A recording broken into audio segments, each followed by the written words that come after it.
होता क्या है। अब पता चल जाएगा। अब पता चल जाएगा।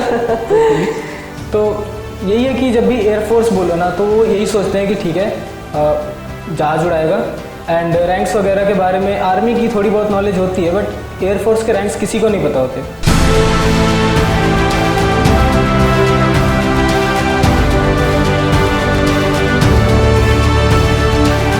मेरे गांव के बच्चे भी मेनली ज़्यादातर मोटिवेट होकर अब डिफेंस की तरफ जाएं, और मेरे तो यही चाहूँगा कि मैं भर भर के अपने गांव से ऑफिसर्स और जितने निकाल पाऊँ और मैं मदद कर पाऊँ उतना करूँ।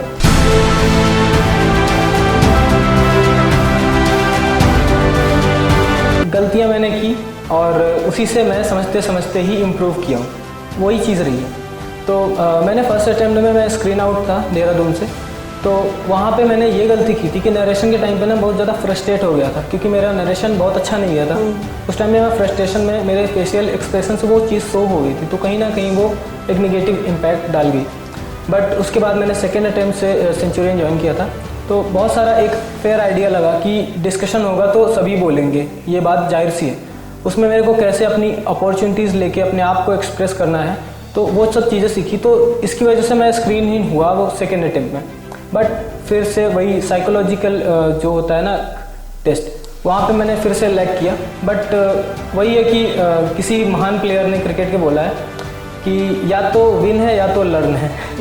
तो वही चीज़ है कि या तो विन है या तो लर्न। मैंने फिर से सीखा कि नहीं, यहाँ पे मैंने गलती की है, और रणनीति रेफर की मैंने वहाँ पे रिकमेंडेड कैंडिडेट्स के वहाँ पे थे मॉडल्स और स्टोरीज़ के, तो वहाँ से मैंने देखा कि कंपोज कैसे करनी है स्टोरीज। आइडियाज़ तो सभी के आ जाते हैं, तो कंपोज करना मैंने सीखा वहाँ से, और भी सारी इम्प्रूवमेंट्स मैंने की अपने अंदर जो नेसेसरी थी, और इस बार मैं थोड़ा कॉन्फिडेंट था कि हो जाना चाहिए। तो मतलब एसएसबी में कुछ रुक रहा था, कुछ गलती हो रही थी। Yes ma'am. इसका मतलब है कि 3 बार इन्होंने एग्जाम क्रैक किया है, तो कुछ सॉलिड स्ट्रैटेजी और मटेरियल है आपके पास में।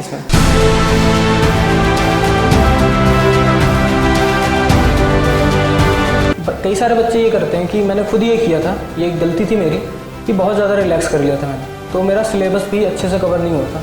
उसका मेरे को जो नुकसान झेलना पड़ा वो मेरे फर्स्ट रिटन अटैम्प्ट में हुआ था, क्योंकि मेरा 11th का सिलेबस नहीं कंप्लीट था।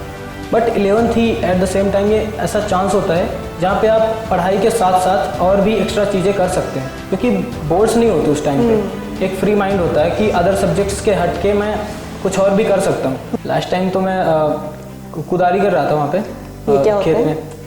फावड़ा होता है, ओके, और थोड़ा पतला सा होता है वो, समझ गया, जिससे ऐसे किया जाता है थोड़ा सा। तो खेत में कोने में ना जब जुताई होती है तो थोड़ा सा छूट जाता है एरिया। ओके। तो वो हमें मैनुअली करना होता है। तो मैं कर रहा था, तो मैंने पापा से बार बार बोला कि पापा थाई जो है ना वो अकड़ रही है मेरी और मैं कर नहीं पा रहा हूँ। तो बोल रहे थे मेरी इतनी उम्र हो गई, मैं तो कर पा रहा हूँ, तुम कैसे नहीं कर पा रहे। तो वहाँ पे थोड़ा अच्छा खासा गुस्सा हो गया। तो वो रिसेंट की बात थी, तो मैंने वही बताया था, तो वो हंसने लगे फिर कि ऐसे कैसे।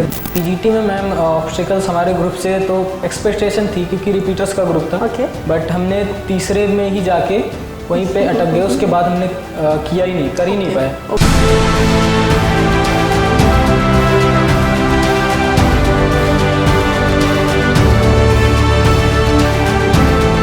फ्लाइंग का टेस्ट हो रहा था, मेजरमेंट्स वगैरह। तो हाइट्स की मिनिमम रिक्वायरमेंट होती है 162.5, मैक्सिमम होती है 186। एंड हाइट के साथ साथ फ्लाइंग एयरफोर्स में क्या है कि बहुत सारी चीज़ें और भी मैटर करती हैं कि आप कॉकपिट में अच्छे से फिट हो पाओ। तो लेग लेंथ जो होती है ना वो भी मैटर करती है। वो लेग लेंथ मिनिमम होती है 99 सेंटीमीटर्स एंड मैक्सिमम होती है 120 सेंटीमीटर्स। सीटिंग हाइट वो अलग से वो भी चेक करते हैं, मिनिमम होती है 81.5 एंड मैक्सिमम होती है 96 सेंटीमीटर्स। तो ये चीज़ें मेजर हैं जो कि कभी ना कभी मतलब मैंने देखा बच्चों को कि आउट हो सकते हैं।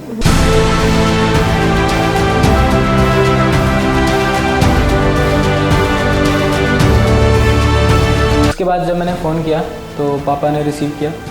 तो सबसे पहला वर्ड जब मैंने उन्हें बताया तो उनका वर्ड वही था, मेरे को अभी भी याद है, कि शाबाश मेरे जिद्दी शेर। वो चीज़ जो अभी तक मेरे को हमेशा याद रहेगी लाइफ टाइम, और वो बहुत बड़ा मोटिवेशन भी रहेगा मेरे आगे फ्यूचर के लिए।